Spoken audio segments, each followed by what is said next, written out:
We move on now. Zach Locke was in the middle of the protest as well. He joins us now on the phone with more. So, Zach, you were in fact outside the Omni Hotel, which seems in some ways to have been the epicenter of where the violence began. Yeah, it sure was. It kind of, I mean, as Ed alluded to, was just chaos. There's no real central leadership, which was the complete opposite of the peaceful protest that started roughly around like 7 p.m. that night. So, you know, as the night wore on, people got more and more upset, more and more frustrated, and certainly more and more violent. Do you know why the protesters decided to surround the Omni Hotel in the first place? I'm not sure. Honestly, there's a lot of storefronts in that area that are primarily glass, and the Omni was just kind of an easy target, so to speak. But it wasn't the only target. Multiple different. There's a restaurant or two in there that were being the glass was being broken on those as well. So the Omni was probably just the most recognizable of the spots that were being broken into and looted. But it is an essential location in that part of the city. You know, a lot of foot traffic and those sort of things. Yeah, you saw a lot of looting of a number of the businesses there. The people who are doing the looting, the people who are doing the damage, could you differentiate them from the protesters in any way? Honestly, not really. And that's, I think, just the central theme of the night for me. My roommate and I went down to be involved in the protest peacefully. And that was really our end goal. And as the night wore on, we just, you know, kept seeing crazier and crazier things. It was hard to tell who was, you know, trying to spread what message. And I think that's what ended up hurting the night in the end and really hurting our city. You know, this is, I listened to a local news report earlier of the governor on the phone who used to live in Charlotte and our mayor, who are correct in saying that this is not what our city is all about. This is not who we are. And it's just unfortunate that, you know, this is the publicity that we're showing. I understand that there is true anger out there. I get that. And I certainly sympathize with that.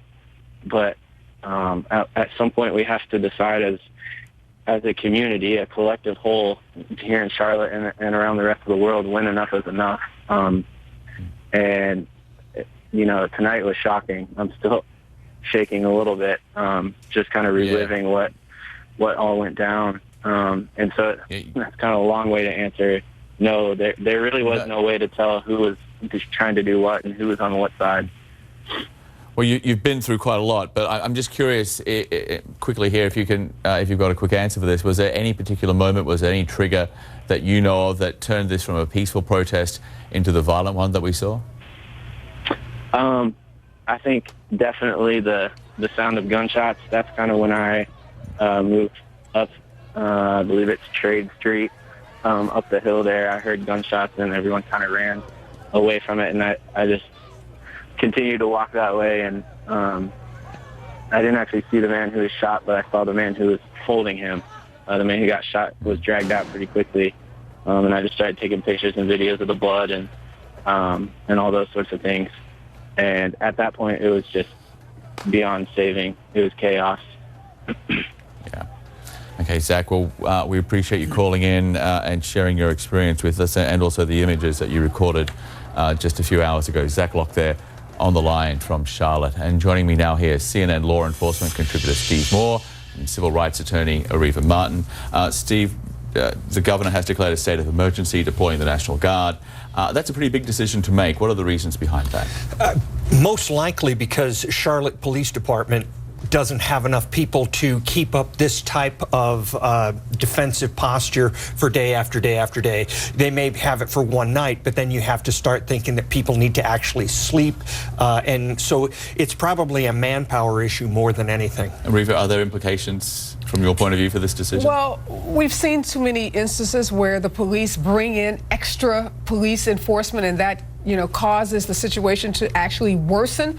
I understand the need to relieve people who've been on the streets maybe for 24, 48 hours, but I think we've got to make sure that the police aren't doing anything to escalate the protesters. Protesters have a right to be out there. Obviously, they don't have a right to break the law or to engage in any kind of violent activity, but we do want the peaceful protesters, those who are out there expressing their frustration, their overwhelming sense of grief and sadness about the shooting of Keith Lamont Scott, to be able to do so and not have their constitutional rights trampled upon. Okay, well, with that in mind, I want to play some sound for you from North Carolina's governor, who described actually exactly what you're talking about, the protesters who are involved in the looting and the violence.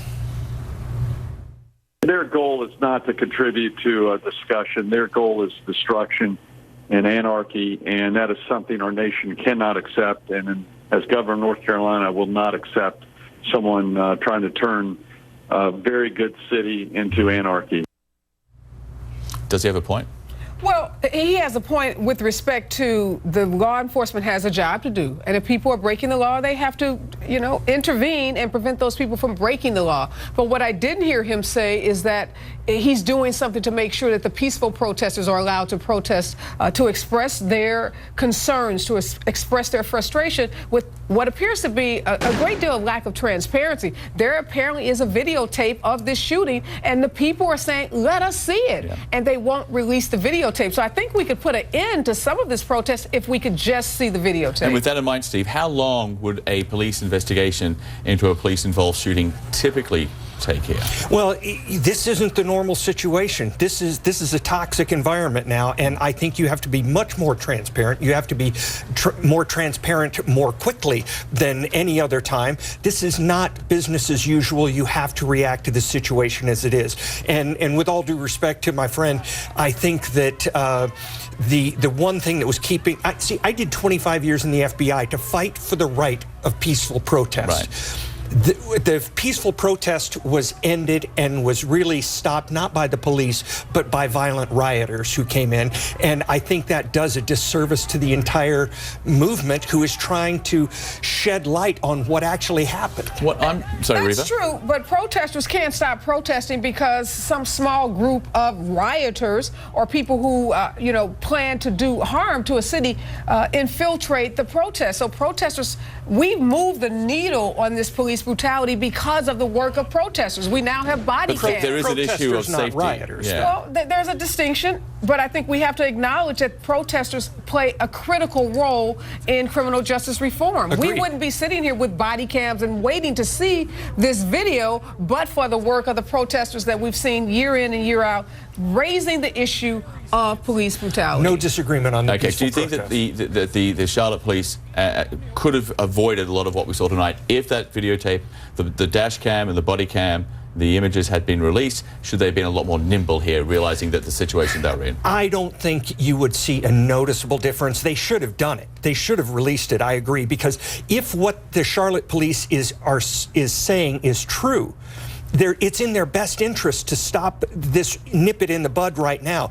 But I think the type of person who comes in and riots while other people, like the caller, was trying desperately to protest peacefully, they're looking for an excuse to riot, not looking for a peaceful resolution. But John, let's not let the story tonight just be about the rioters. I think we got to stay focused on what this story is about. And that's the problem, is that the violence distracts from the message of the protesters. It doesn't have to. We're in a position to stay focused on the issue here, and the issue is the shooting of Keith Lamont Scott and the claim by his family that he was unarmed, sitting in his car, reading a book, not committing a crime, and that there was no justification for the shooting. So we're trying to get the facts on that. And the police response that he that he had a weapon, he refused repeated orders to put it down, and he was shot by a black officer. So we have a huge chasm to bridge. Well, I don't think the issue of him being black, John, has anything to do with whether this shooting was justified. If a cop doesn't have justification for shooting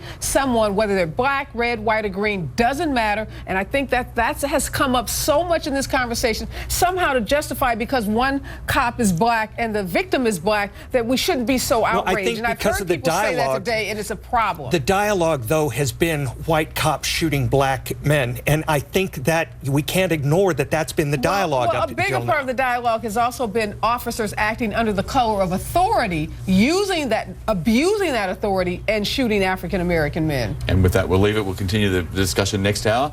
Thank you both for being with us. We'll talk all of this again soon. We'll take a short break. You're watching special coverage here on CNN of the violent protests in Charlotte, North Carolina. When we come back, we'll have more on the police shooting of an African American man there. And we'll have more on the state of emergency and those who have been hurt. Also, some high-profile professional athletes are speaking out about the fatal police shootings of African American men.